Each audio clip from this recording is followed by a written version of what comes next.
Ya, akhirnya safe haven atau status safe haven untuk emas kelihatan sudah mulai memudar dan kita lihat penurunan sampai 2656. Positifnya adalah kita tidak melihat penurunan yang terlalu berlebih walaupun statusnya setelah itu dia cenderung melemah. Tapi masalahnya adalah kondisi ini masih bersifat sementara dan kita belum tahu ke depannya apakah itu akan terrealisasi apa tidak terkait dengan gencatan senjata antara Israel Hamas dan juga terkait dengan kebijakan tarif Trump yang katanya akan dilakukan secara bertahap. Nah, satu sisi teman-teman yang cukup menarik adalah dolar pun melemah, hasil pun mengalami pelemahan. Kita akan lihat berikut ini. Anda bisa lihat di sini pergerakan grafik 4 cenderung menunjukkan penurunan dan ini berarti sesuai dengan apa yang kita harapkan sebetulnya karena kita masih menantikan terkait dengan potensi dari correction ataupun potensi penurunan. Oke, kalau saya tarik garis dari bawah kurang lebih seperti ini, maka kita sedang lihat areal penurunan itu sebetulnya masih dalam fase sementara atau sifatnya sementara karena kita belum tahu apakah dia mampu untuk tembus level support atau tidak ya.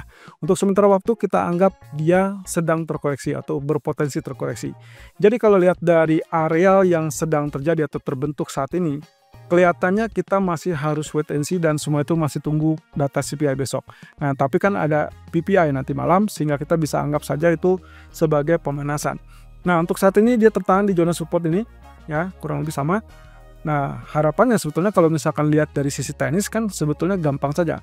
Antara dia turun sampai ke level support berikutnya, berarti itu adalah area 108.50, atau akan terjadi rebound terlebih dulu, anggap saja dia spike seperti itu, dan kemungkinan itulah membuka kesempatan untuk terjadinya double top. Ya, kalau misalkan ini terjadi double top, berarti kita anggap disinilah nantinya baru terjadi penurunan. Ini dikaitkan kalau misalkan terjadi data PPI terlebih dulu atau mengantisipasi data PPI yang kuat sehingga kita bisa dapatkan retest resistance sebagai potential double top. Atau sebaliknya teman-teman, kalau misalkan ternyata penurunan yang sempat terjadi tadi malam sampai sore ini adalah sementara, berarti kita bisa lihat ini akan tembus kembali dan mengalami kenaikan. Nah, bagaimana dengan kondisi Elliott Wave yang sempat kita lihat di grafik daily? Nah, posisinya kurang lebih seperti ini teman-teman. Kita sudah lihat posisinya, anggap saja kita masih dalam wave ketiga seperti ini. Jadi asumsinya berhenti di situ ya. Ini saya sudah terangkan kemarin. Asumsinya adalah bahwa kecenderungan di potensi ini wave 3 harus yang terpanjang karena yang sebelumnya kita menganggap wave 1 lah yang terpanjang gitu ya. Nah, kalau misalkan dikembalikan normal, berarti kita asumsikan wave 3 selesai dan itu berarti kesempatan untuk mengalami penurunan sebagai wave keempat ya. Sebagai wave keempat berarti dia asumsi saya adalah turun sampai 178 bulan. Nah, cuman masalahnya ya ini berarti bukan kabar yang terlalu positif untuk emas karena dengan demikian setelah wave keempat masih punya kesempatan untuk spike ataupun kenaikan wave 5. Anggap saja wave 5-nya nggak terlalu panjang, jadi kita bisa anggap dia sedikit lebih tinggi daripada wave 3. Ya, tentunya sekedar mengingatkan ini yang kita maksud dengan wave 3 dari 1, 2, 3, 4, 5 ya.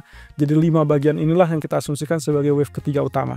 Sedangkan yang paling utamanya sebetulnya kita sedang menantikan antara pergerakan 1, 2, 3, 4, 5 ya. Nah, kalau misalkan kita perhatikan posisinya kan sebetulnya ada kendala di masalah pergerakan harga sejak kemarin ya. Tapi kalau kita lihat dari US Treasury Yield, kelihatannya kita sudah lebih dekat atau lebih cepat ya untuk potensi penurunan sebagai wave A. Baru nanti akan rebound sebagai wave B dan terakhir adalah wave C.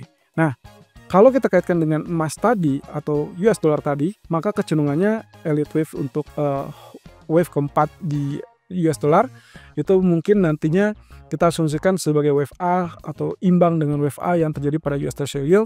Kemudian nantinya kalau misalkan kita asumsikan wave 5 untuk dolar itu berarti imbang dengan wave B yang terjadi di US Treasury Yield. Nah, tapi pada dasarnya kita masih tetap butuh pemicu ataupun trigger untuk mengatakan bahwa itu sudah mulai terjadinya penurunan. Nah, di sisi lain, kabar bagusnya adalah yang terjadi pada US dollar dengan pelemahan tersebut berarti membuat indikasi pound sterling itu berhasil rebound.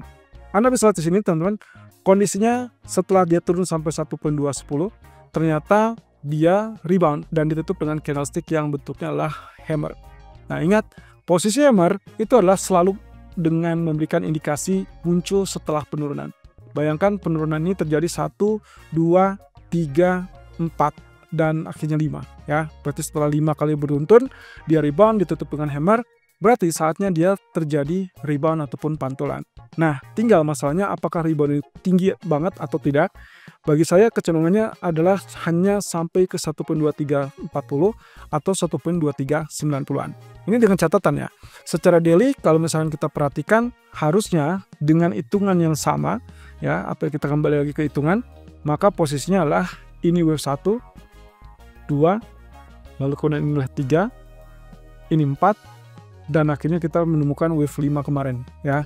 Dan ya cukup dekat lah ya dengan area yang kita targetkan 1.2030-an.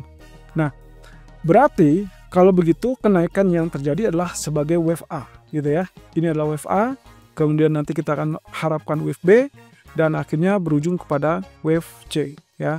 Wave C ini nantinya baru kita akan dapatkan area di atas 1.2400. Nah, kalau memang ini betul terjadi sesuai dengan ekspektasi, maka sangat wajar di grafik 4, kalaupun misalkan kita asumsikan ini akan tertahan atau sedang tertahan saat ini, berarti ekspektasi saya kita tidak perlu melihat lagi penurunan di bawah 1.2090-an. Ya, artinya harapannya adalah swing low terakhir di situ sebagai kemungkinan potential buy, dan persis dengan apa yang kita terjadi saat ini. Kemudian kalaupun naik dan tertahan, mungkin saja akan relatif bergerak seperti ini sampai at least mendekati areal ini. Barulah nanti di sini akan terjadi penurunan ataupun penembusan ke atas.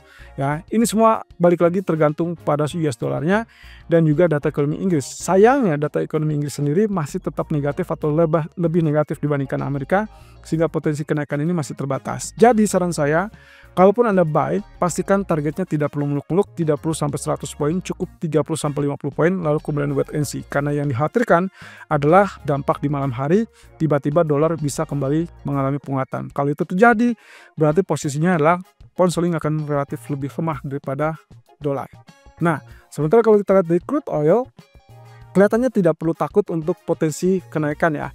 Karena ini masih tetap akan terjadi, walaupun coba perhatikan di sini, ini adalah posisi sudah overbought, sehingga kalau misalnya kita perhatikan di sisi harga, juga ada potensi untuk penurunan. Dan penurunan bagi saya yang normal adalah area 76.30-an.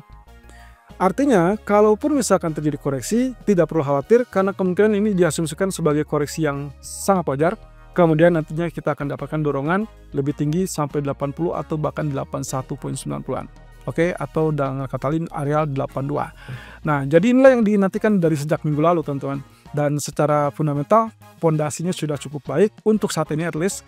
Tapi akan berbeda cerita kalau misalkan terjadi gencatan senjata betul-betul, gangguan pasokan sudah teratasi, atau bahkan terkait dengan pembicaraan Rusia, Amerika, ataupun Rusia, Ukraina.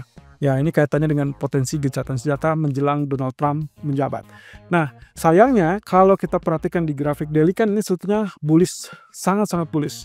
Tapi kalau lihat dari area di kiri, ini sudah cukup dekat dengan area resisten psikologis. Jadi hati-hati, yang dikhawatirkan adalah potensi koreksi masih cukup kencang ataupun bisa terjadi. Tapi pada dasarnya selama tidak terjadi penurunan di bawah 7600, Anda masih diperkenankan untuk lakukan buy. Terakhir kalau kita lihat dari emas, sepertinya ini yang selalu kita coba lihat ya. Kondisinya adalah area 2645 sampai 2650 ataupun 2620-an. Atau bahkan area 2596 sampai 2600. Ya, jadi ada 3 area sebetulnya di sini yang akan mencerminkan tingkat permintaan ataupun demand. Bagi saya yang mungkin saja terjadi untuk saat ini adalah selama dia tidak turun di bawah 2645, maka sebetulnya demand mungkin bisa saja muncul di area tersebut. Dan sehingga akhirnya bisa terjadi kenaikan ataupun rebound.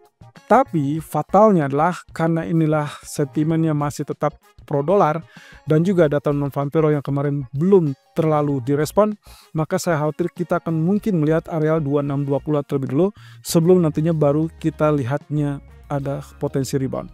Ya, jadi dalam hal ini, kalaupun kita gambarkan sebagai potensi penurunan, maka kalau saya hitung di sini 1, ini adalah 2, kemudian ini 3, 4, maka ini adalah kelima. Nah, di sini berarti kita sudah selesai di area 2640-an.